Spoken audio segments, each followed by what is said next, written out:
My name is Father George Zal, and I am the pastor of Immaculate Conception Parish. And I want to thank you all for coming. I want to thank the pastors, the imams, the rabbis, the news media for coming to this conference. I must tell you, I have to resist the strong urge I have to take up a collection, seeing all of you in front of me. I'm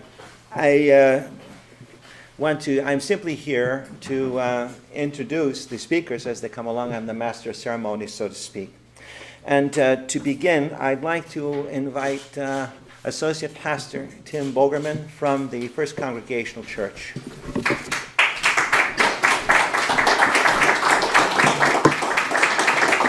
Hello, and welcome to all of you. And in many ways, this is a long time coming. In some ways, it's not. We are very excited that many of you can be here today. When the proposed casino came to Revere, when this came through a few months ago, many of us as clergy were concerned. But as it turns out, it was more than just clergy. It was the religious leaders from Revere. The major faiths in Revere, Catholic, Protestant, as well as Muslim leaders, and Rabbi Joseph Bergman, we all stand together against the casino. As we had conversations together, we were finding we cannot support this casino. Not only do we stand against it morally, but we're concerned for our citizens who live here. As you'll hear from other leaders today, we are concerned what this will do to the larger community over the many years to come. And we believe that God has something better in store for this community than a casino. The destructive effects of gambling, the addictions, the problems, the suicides that will happen, as well as the impact of traffic and other issues with families who live here, is a major concern for us as religious leaders in this community. So we formed a group called the Friends of Revere. The Friends of Revere, and you have the website www.friendsofrevere.com. You can go there to learn more about us. We believe we're here to stand together against this casino as religious faiths, together united. We cannot find a time, or very rare times, where the religious faiths have come together like this in our history here in this city. But we believe firmly that this casino will not do anything good for this community, and that there's something better for this community. We care about jobs. We want jobs, but we want sustainable jobs for this community, for people who can have jobs that will actually be good for this community and support the life that is here in the surrounding area. We also support the work of Don't Gamble on Revere. This is a group that was formed a few months ago as a ballot question committee that's been fighting already in Revere to oppose this casino. And we stand here also supporting their work, letting you know that we care about what they have done and the work they have accomplished. So here today, the Friends of Revere, we have the major faith religions that have come together as one to stand against the casino and to say that God has something better in store for us here. And we want it to be known publicly in this community. We will not put up with bullying in this community. We've received stories from minority store owners who've been bullied by city councilors and told to remove signs from their store, anti-casino signs from their stores, and tell to put yes signs up. We will not put up with the culture of fear in this city. We believe that we stand with this community, with minority store owners, with those who are afraid to stand up. And we are standing with you and say, we will stand with you because we care about this community. And we believe together, united as one, walking arm in arm, that we can stand against this. And if you are afraid or scared to stand up in this community, you have a voice. This is a democracy. People have died for this democracy, and we care about this community. We encourage all of you in this community to stand up with us and join us. Thank you.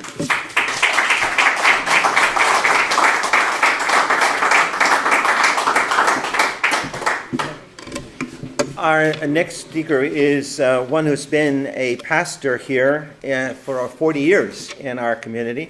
And I just learned the other day he was the one who advocated for Cambodian students when the people who had come over 40 years ago after the Khmer Rouge took over Cambodia, and the students were not being given a decent education.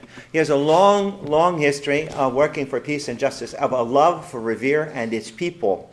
And that's Pastor Nick Granitos from the pastor of the First Congregational Church. Thank you very much. As Pastor Zola said, I've been here for 40 years. And during my 40 years here, I've seen tremendous things happen in the city of Revere. It's been so exciting to be part of the city. This city, 40 years ago, had a lot of problems, and our schools were in terrible shape. Kids were going to school in schools that were built in the 1800s. And now we've got beautiful schools in Revere. We have a new police station. We got a new fire station. We got beautiful hotels that have been built in the last number of years. We've seen economic development. And we're seeing a revival of young families coming into the city. Our city was aging out. We have many young families coming here. We have wonderful we have diversity in our community. We got the nations of the world are coming here to Revere. And it's so wonderful. And we're dwelling together in harmony and peace. You know, all the different ethnic groups here. When's the last time you heard about an incident in Revere, any kind of racial problem or ethnic problem? We're united as one here in this community. It's wonderful. And now, with everything going well and things looking positive, we have this threat. We have this major corporation south of us down in Connecticut that wants to invade Revere and wants to bring all manner of problems upon us. And I'm seeing Revere going up, up, up, and now there's this big anchor that wants to take us down, down, down. And there's all these promises that are being made, and everybody thinks it's going to be wonderful. This casino's going to come, and there's going to be all these jobs, and all these wonderful things are going to happen. And it's making it sound like Revere is the most blessed community in the world that we're going to have this casino. But no one's looking at the hard facts, the reality of casinos. Nobody's looking at what is actually going to happen, how it's going to affect our community that's been rising up, and now we're going to be taken right down. Because although this casino promises so many things, it's guaranteeing nothing except the following. It is a guarantee, it's a sure bet that this casino is going to bring increased crime. There's not even any question about it.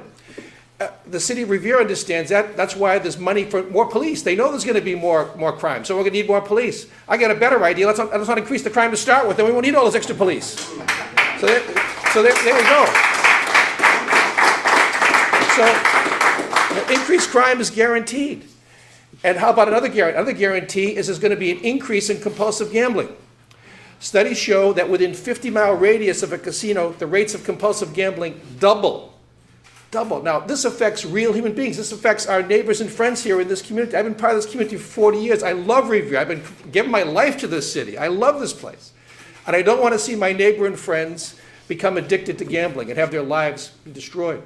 I was recently at a meeting of social service providers in Revere. And they weren't talking about the potential problems. They were assuming that there's going to be all these problems with families. They were assuming there's going to be an increase in domestic violence related to compulsive gambling. They assume there's going to be family problems. And they're trying to already prepare for these things that are going to be coming. And so, do we want to see that in our community? Do we want to see families going down? Do we want to see individuals and families have their lives destroyed by compulsive gambling? And then, how about the traffic? Oh yes, the casino is going to pay for improved roads. We're going to put nice tar on the roads. Our roads will look beautiful. But how is that going to get more people to the casino? That's what I want to know. Our roads are going to be clogged. Traveling from here to Beachmont, you better start learning how to walk. That's all I can say. We're going to exercise in Revere because we're going to be clogged with traffic. And the whole area is. And so what is this casino going to give us? It's going to give us a lot of headaches. And it's going to bring us right down. And so we are coming together, and I am so excited to be a clergyman at this time in this city, to stand with Muslim brothers, to stand with Jewish leaders, to stand with my fellow Catholics here in the city, fellow Christian, united together like no other time. And if nothing else that comes out, that's the casino has united us together. Thanks be to God. Thank you very much.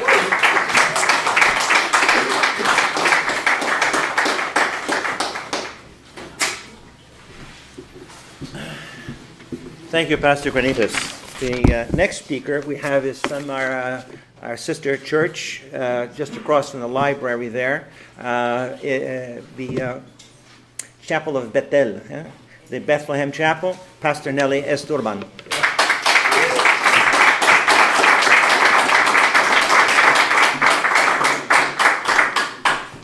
Dios les bendiga a todos. God bless you, everybody. A este motivo en el cual que nosotros estamos aquí, This moment, that we're here today. que tengo 20 años de estar aquí en Revere como residente I've been a resident of Revere for 20 years, y siempre ha habido paz. and there always has been peace in this city. Soy madre viuda, I'm a mother. tengo mis hijos, I have my kids. adolescentes, They are teenagers, y muchos jóvenes que conozco and many teenagers that I know. están en la escuela, en la high school, They are in high school, they are in these schools, y por ese motivo estoy aquí con ustedes, and that's one of the purposes that I'm here on this day, diciéndole no al casino, saying no to the casino. porque trae mucha pobreza, There's going to be many poverty Drogas. it's going to bring to the city, drugs, alcoholismo. alcohol. Yo Alcohol tengo is gonna bring to the hombres y city. mujeres ahora en este momento I have men and women in donde he this moment trabajado con ellos, that I have worked with them, sacándolos de la droga, getting out of this del addictions alcoholismo, from alcohol. y con el casino lo que ocasiona And these places, these casinos, what it's going to bring, destrucción de matrimonios, destructions, the family is going to be great, pobreza, poverty, más tráfico. more traffic. Yo todos los días voy para la escuela, Every day, I take them to school. hay mucho tráfico. There's a lot of traffic Ahora. already on this already. There is a lot of Imagínense ya traffic. con el casino. Can you imagine, when they bring these casinos, over? Yo quiero la paz en Revere. I want the peace for the city of Revere. No queremos el casino We aquí. don't want the casino over here. ¿Sabe por qué? Let me tell you why. Amo a mis hijos, I love my kids. amo a la gente I love the people around. y no quiero la destrucción para la And I gente. don't want any type of destruction, to the family. Discúlpenme, pero ellos solo ven su beneficio personal. I'm sorry to tell you this, but they are only looking out for their own benefits. Nosotros no estamos de esa manera viviendo. That's not the way that we want to live. Queremos que hayan escuelas y universidades We want schools, the universities, college to bring to the en ese lugar. on that place. Que Dios les bendiga. God bless you, everybody.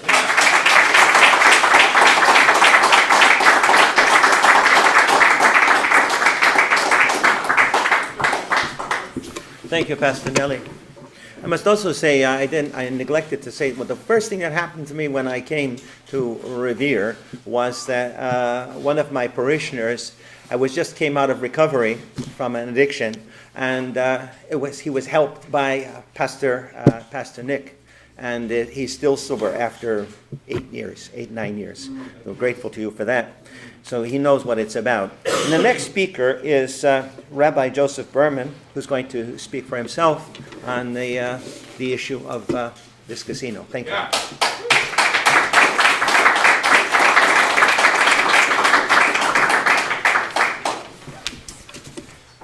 Hi, I'm Rabbi Joseph Berman, and I'm here speaking on behalf of myself, not for my congregation or my board. But I'm here and I am glad to be speaking because I think that a casino in Revere will be bad for our community. Jewish tradition is virtually unambiguous in its condemnation of gambling. Why? One explanation is particularly striking in referring to gambling as stealing. I believe this association of gambling as theft is appropriate when we think about casinos. Because the way that casinos work is, as a rule, the house comes out ahead. That's why casinos make money. And studies from other cities show that people who can't afford to go to casinos, low-income folks, are the most likely to go to casinos. And so, as a result, the people who are most harmed by casinos, the people who lose the most money, are those in our communities who are least able to afford the losses. Casinos prey on the most vulnerable members of our communities, and they increase poverty and addiction and crime. In Judaism, we have the obligation of tikkun olam, which is to work as partners with God in healing the world, in bringing healing to the world, and bringing wholeness, to repair the world. A casino would create more brokenness in our community. We have to work with God to be partners, to make our society more just and equitable for everyone. A casino would only create more poverty and hurt the most vulnerable in our society. Thank you.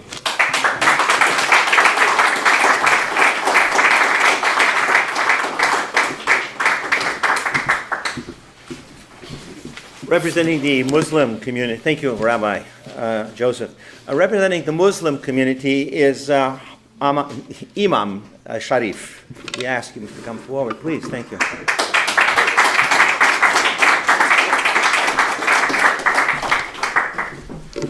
Assalamu alaikum, everybody. Thank you for having me here today to present my fellow Muslims in the area. And my fellow brothers here who spoke before me, they said, if I start to talk about how is gambling viewed in Islam, I'm just going to say the same things. And that shows us how we are in the same trench together in this, and what we need to do is to have each other backs on this. The Quran, the holy book of the Muslims, said that the alcohol and gambling are repugnant action of the Satan's work. And those who and those who fall into addiction of these two things, they follow the luring steps of Satan. So we don't bring Satan here. We don't want him, we don't like him, and we don't want him to live amongst us. The idea of us working together is inevitable. And as my brother George said, if this, or my brother Nick actually said, if the only thing that brings us together, it's a great work. It is about time that all monotheistic religions get together to fight this materialisticity. Can you say that? That is coming upon us, and try to make people forget about the presence of God in our life, which we will not let happen, will we? Yeah, because we believe He's here, we believe He is watching over us, and we trust Him that He is going to help us through this.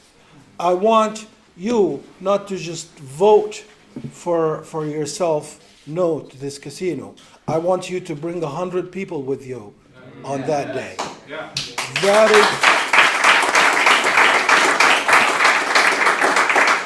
That is your duty towards your community. When the Quran said these things about gambling, in the end of the verse, it didn't say, so don't you gamble. It did not say that. He said, don't let it come near you. It did not say, do not gamble. It said, don't let it, فَلَا تَقْرَبُوا. Don't let it, or فَاجْتَنِبُوا. Don't let it come near you. Because the affection of it is not only for people who go in it. It is, the study said is like 30 to 50 miles radius, the affection of this.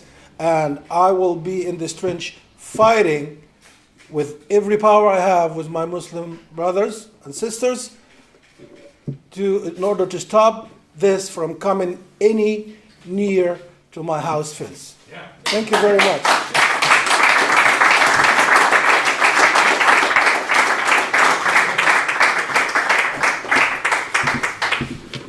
Thank you, Imam Sharif. Imam Sharif's, I was speaking with him just before, and he said, this is historic, as Pastor Nick has said, that all the religious groups have gotten together and under this one issue, and we should continue to meet. I mean, this is beautiful. If there's anything that has resulted from this tragedy, it's that we've been brought together. The next speaker is a good friend of mine. I've known him since he was a seminarian. Just ordained 2 years now, I think. Father Felipe Gonzalez from the cathedral.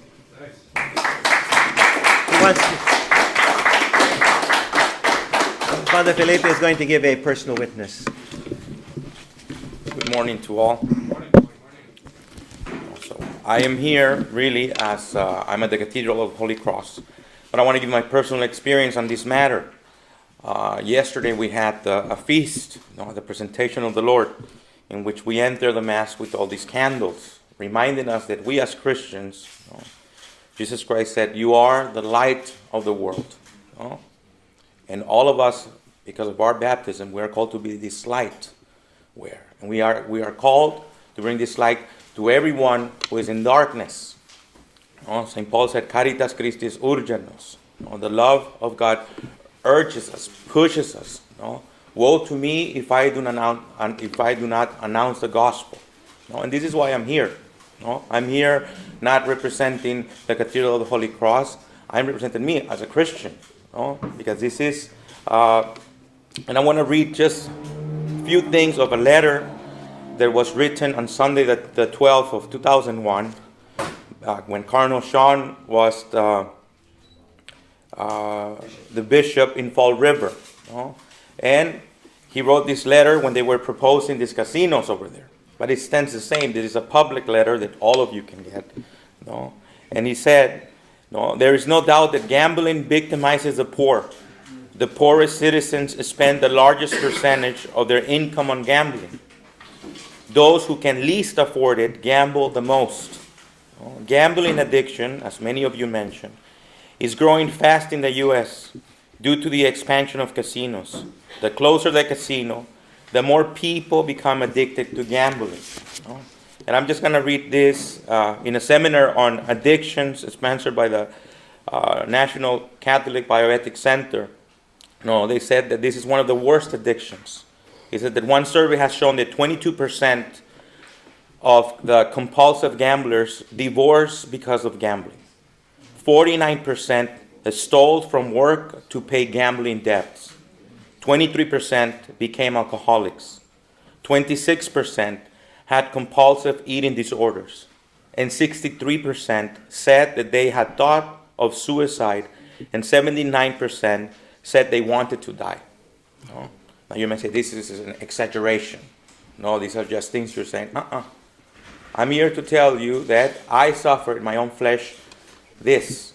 One of my family members, whom I will not mention, got addicted to the open casino in my city, and he got addicted to gambling. He had a restaurant, he had a house, he had 6 children, and because of his addiction, he stole to his wife, he stole from work, he stole his truck. At one point, there was people who wanted to kill him, so he disappeared. We thought he was dead for 2 months. We found him on the streets in LA, living like a homeless, completely crazy. It took us years to bring him back to his wife and his children. It's a miracle that now he has recovered. But that experience showed that this affects the whole community. It's not just it affects one. If it affects one, it affects all of us. Because it's something. It's like sin. In the Catholic Church, we say that sin is never private. It's not my own little thing.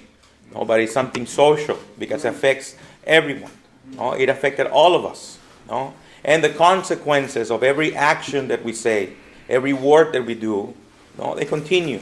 And they are there for the good or for the bad. Jesus Christ said it very clearly that you will know when something is good by the fruit. So my thing to you today is, if the fruit of whatever you're doing smells bad, wake up and smell the coffee. I want to finish with what Bishop O'Malley said in that letter. We all want what is best for our people, and there can be legitimate differences of opinion. I simply wish to urge caution lest we open the doors of our cities to what would be called a Trojan horse that might contain many unpleasant surprises and unwanted baggage. Let's not take this gamble. The stakes are too high. Thank you.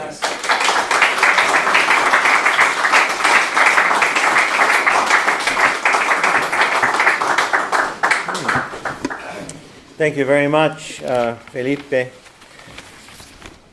And Pastor Collins is not here, but is the pastor of the Cambodian community. Did he come in? Pastor Martinez. Oh, right in front of my eye. You were here from the beginning. Pastor Martinez is the pastor of the Assemblies of God at the Circle. I forget the name of the circle. Tabernacle Gospel. Tabernacle Gospel. Thank you. Good morning. Buenos días. Shalom. I am very happy. Estoy muy contento de estar aquí. I'm so happy to be here this morning.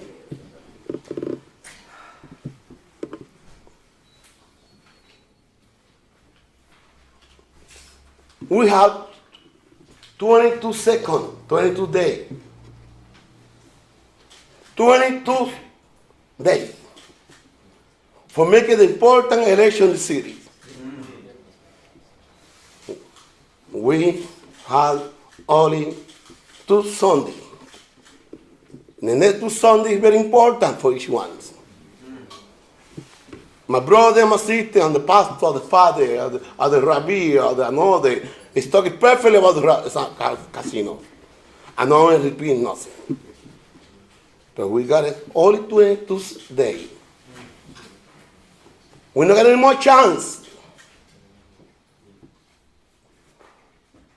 And when talking this morning, not to your people, I went talking to outside these people. I went speaking to the community of Revere, my fellow neighbor. In the next 22 days, we're making an important election for this city. It's only taking seconds to vote, to make a decision when you go into the vote. Thinking about the Revere. Thinking about. I know we are in religion, we know, but I want to talk about the politics, my friends, about the leader of the community, about all those people that got the power to set decision. Thinking about Revere. We're going to speak it today and to 5 days, to beautiful sermons, to testimonies. But only we got it 22 days. 22 days. I don't want to cry anymore. On the next 20 years more cry. My friend, my dear friend, the leader of Revere, I know you got a lot of money today. You got power today. So think about Revere. The next 2 Sundays, my fellow people, you got to open to tell you people the reality. We wanted the casino? We wanted the casino? No. We wanted the casino? No. We wanted the casino? No. But not. But not. Only 2 seconds say yes or no. My fellow Revere, you got only 2 seconds to make a decision. God bless you. Yeah, thank you.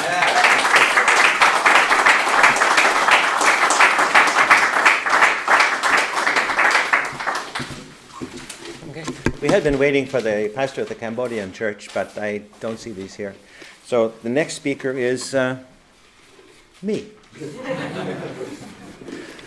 I was at the presentation this past weekend on Saturday, given by the mayor and his council and representatives from Mohegan Sun, and I was very impressed. The presentation that he gave of what he thought would be the benefits to Revere. I was most impressed by his love for Revere. He was born in this city. He wants the best for it. But I think he is deceived. Deceived. That I think he should read some of the comments of that you can find in Why Casinos Matter, and in New York's Promise, 2 studies that have been done of casino gambling. Because they say that, as you have heard, gambling is destructive, not only of individuals, but of families and of marriages and of the whole city. As a matter of fact, our culture in general has been going down, with permissiveness and people, an anti-paternalistic attitude. But what's so bad about paternalism? My father made sure that the lights were shut off, the doors were locked, and the property was kept clean, and we were kept off the street because he loved us. Okay, so when this whole issue came up, all I could think of was what we read in our church this past summer from one of the prophets, I forget who said, "Look, if you see someone heading to doing something dangerous and sinful, and you don't warn them, and they do it, you're responsible just as much as them. But if you warn them, If you don't warn them, you're responsible. But if you warn them, and they go and do it anyway, then you're clean, you know. And you may have prevented someone from falling into something that will destroy him. And so, and I'm thinking this, as I was thinking what I would present today, I just thought of Jesus in the wilderness. He comes out and Satan says, have a quick fix. Turn these stones into bread. That's what this casino thing is. It's a quick fix. But it is a quick means, what is it? Short-term gain, long-term pain. Yep. And what is the pain? What is the pain? It's been mentioned to you.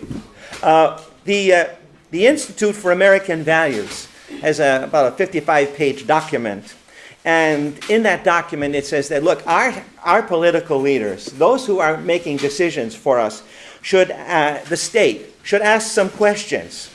Does state-sponsored gambling serve the greater public good? Does it help reduce social and economic inequality? Does it produce things of lasting value that we can be proud of? What do casinos produce? Poverty, broken families, you know, and air. I mean, they don't produce anything. One person might come out with a pocket full of money, but only at the expense of a million others who lost their money. Okay, they lost their money, and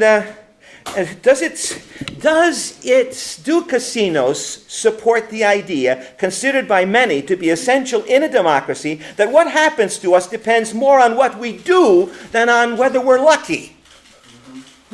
You know, I have friends. I remember one kid. He lost everything. He lost his family. He lost his business. Lost everything. You know, because he kept on hoping that he was going to hit it. He's going to hit it. He had to move out of state a couple of times, different states that he was in, because he was a wanted man. He had people coming after him to do violence for debts that he owed. And he was a bright kid. Should have gone to school, but was addicted. Huh? And so do our decisions build human, social, or moral capital? Does it hurt people? Is it fair, our decisions? You know, I don't think casino is a yes to any of these questions. Okay? The mayor of Atlantic City. This is astounding. I just ran across this. I've had little time to prepare for this because I thought it was a done deal. It's not a done deal. Yeah. I found out half of my parish is against it, but they just didn't go out to vote. You know. So, but this is from the same letter that Felipe quoted. The mayor of Atlantic City, Joseph Napolitan, regretted what he called his worst mistake. He explains, we assumed, as our good mayor assumed and his council, that casinos would create new jobs, revitalize the city, restore its economic strength. Instead, within 3 years, the crime rate tripled, 40% of the restaurants closed, the number of homeless people increased by 2,000%. That's 2 with 3 zeros. 2,000%. Property values dropped. An unseemly number of teenagers became gambling addicts, and prostitution was rampant. One of the things that this report says that from the Institute of American Values says is that, modern gambling, casino gambling, is different. I mean, it's like McDonald's. It's gone all over the place. All right? It used to be the gangs kept it in Las Vegas, in the desert, in the middle of nowhere, when it was illegal. Okay, but now that it's legal, they have computerized machines that actually increase the desire. They give you little wins in the hope of winning back. I don't know how exactly it works. I've never seen it. I mean, I went to Las Vegas once and I lost $2.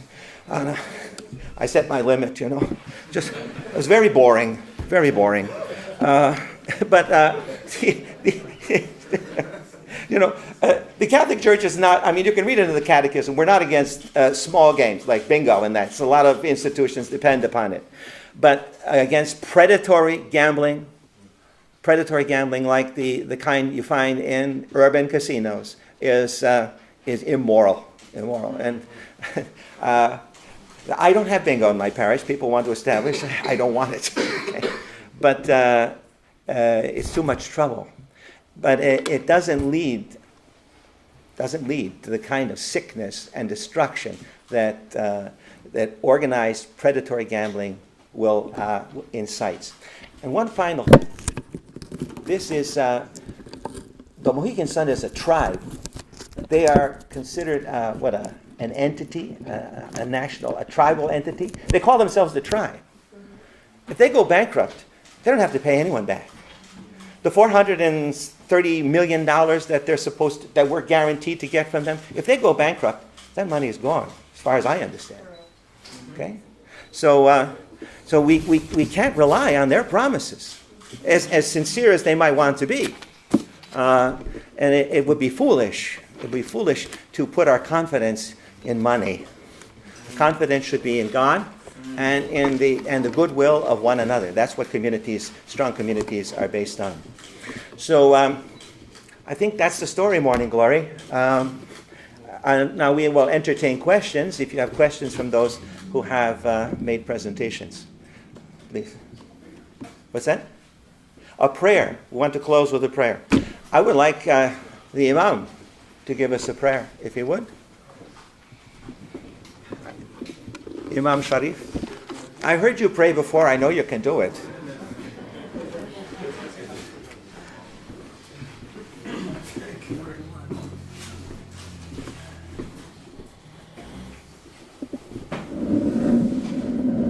This is not working, is it?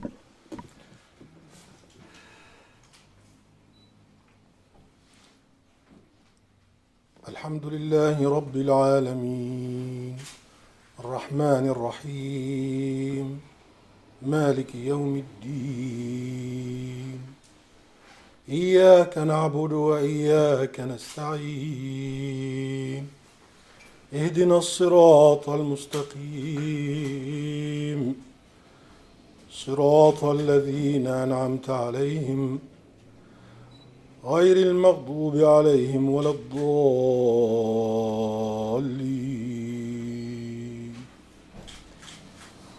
All praise and gratefulness be to you, God in heaven. You're the most merciful, the most compassionate. You're the owner of all the worlds. It's you who we worship. And it's you who we seek help with. Guide us to the straight path. The path of those that you have bestowed your bounty upon, and not those that you have descended your wrath on. O God, we ask you to show the right thing as right and give us the strength to follow it and support it and help it. Oh God, help us to see evil as evil and give us the strength to stand against it. اللهم أرنا الحق حقا وارزقنا اتباعه وأرنا الباطل باطلا وارزقنا اجتنابه.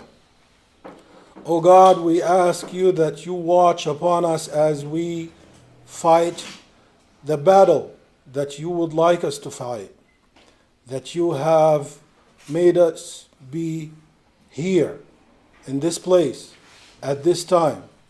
Make us fulfill our purposes for being here, for defending your cause and helping your children have a better life. Amen. Amen.